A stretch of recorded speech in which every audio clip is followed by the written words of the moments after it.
güncel durum, halkın pozisyonu, yine aynı zamanda var olan savunma ve seferberlik durumu devam ediyor.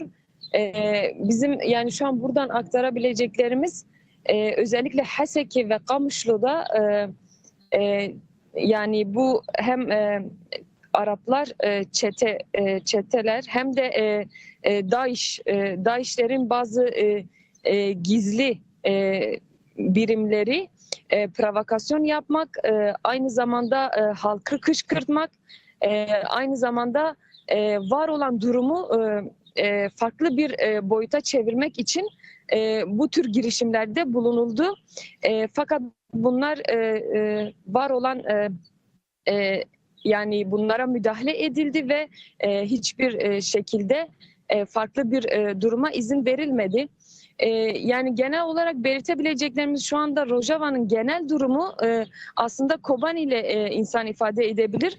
Kobani'de abluka devam ediyor.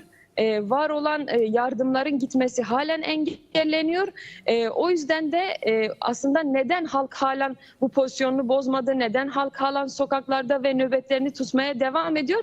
Aslında Kobani örneğinde çok somut görebiliriz. Yani aslında halk güvenmiyor. Eğer Kobani hala ablukadaysa, eğer hala kuşatmadaysa ve bu durum hiçbir şekilde değişmediyse birçok yerde de öyle, birçok kentte de öyle.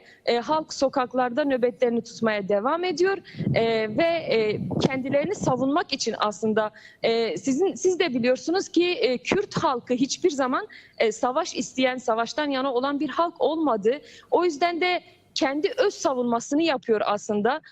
Şu anda buradaki durumdan da yani bunlar ön planda. Halk nöbetlerini tutmaya devam ediyor ve sokaklarda geceleri gene ateşlerin etrafında bu YPG ve YPC güçlerin arkasında olduklarını mesajını çok net bir şekilde iletiyorlar ve kendilerini öz savunmaları için ne gerekiyorsa bunun belki basit bir örneği bir yemektir ama bunun için ne gerekiyorsa hazır olduklarını ve bunun için mücadele etmeye devam edeceklerini belirtiyorlar.